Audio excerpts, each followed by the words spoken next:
And you went through this 100 date experiment. What was the initial kind of idea to look at it from a data driven focus rather than an emotional kind of reaction to dates? What did you learn about yourself, about dating, about attraction during that time? So really I learned that the ego, which is, how we, it's like our identity, right? The ego really can hold us back from love, and it can, it's really about being vulnerable. I think that was like the biggest takeaway. It was like you got to be vulnerable, you got to be real with people. And when I first started the dating experiment, I thought, "Oh, I'll be so sarcastic on my profile." And basically I had a lot of defense mechanisms. I was trying to be clever and cool instead of real and authentic. Um and that was just my ego, trying not to get hurt, right? And so I think that's the biggest thing I learned is that you got to just be yourself, and you got to be really authentic. Although that's hard to say. You just tell somebody, "Oh, just be yourself." What does that mean? It's a journey to get there, to even figure out who that is a lot of times. Yeah, I tell everybody, who wants to join our program, dating is not a quick fix. It's not something that a couple of sessions is going to make you a Don Juan. It's something that you have to dedicate, 30 minutes a day, an hour a day, a few days a week in order to get to the results that you want to get to. If you want to start and stop dating, you want to date for a couple weeks and then take 3 months off and repeat that cycle, the pattern is going to continue.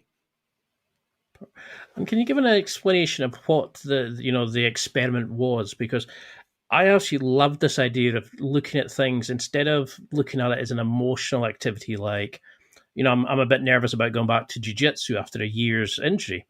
And I thought, I'm making such a big deal of it in my head. But when I learned about your approach to experiments about dating, I thought, I can do that for jiu-jitsu.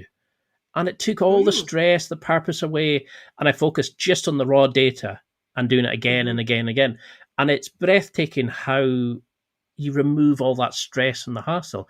But how do you apply it to dating, and how do you keep it, for somebody that's doing that kind of experiment, and Thomas, for yourself, who's actually been on speaking to somebody who's doing that kind of experiment, what was your views on that kind of experiment from both sides? Go ahead. Yeah, we look at it so much more like a process and like a science experiment. We want to put our students in the mind of a researcher, because if you look at dating as almost like you're a third party neutral observer to yourself, and you're observing yourself in this dating environment, and you're no longer putting any like value, this is good, this is bad, on what's happening. Rather, it's just data collection. Like, when we talked about work, I noticed that she did this, as opposed to, "Oh, I totally messed up, I said the wrong thing."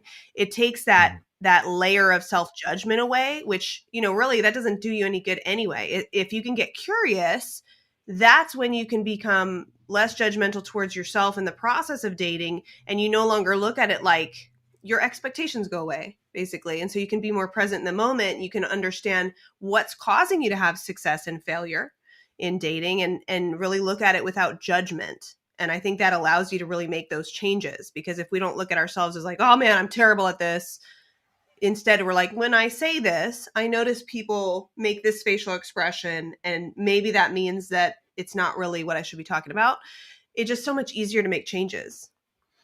Yeah, and I think one of the great things about our program and service is there's a male and a female head coach. So I know from my experiment back in the day that if I went out and I approached 8 women every single weekend, and I had a goal of getting one number, eventually I had a goal of who cares. I'm just going to do what I'm going to do. I'm going to get to my 8, and I don't really care if I don't get a number. And I think, we're trying to datafy dating as much as possible. It's really difficult. But we do leads trackers, and we give our students like a workbook where they're able to look at their success on a numbers level, assuming that they're tracking everything that we tell them to do. So they're able to say, okay, the normal metric here is 22%. You're at 18. How can we get up to the normal metric?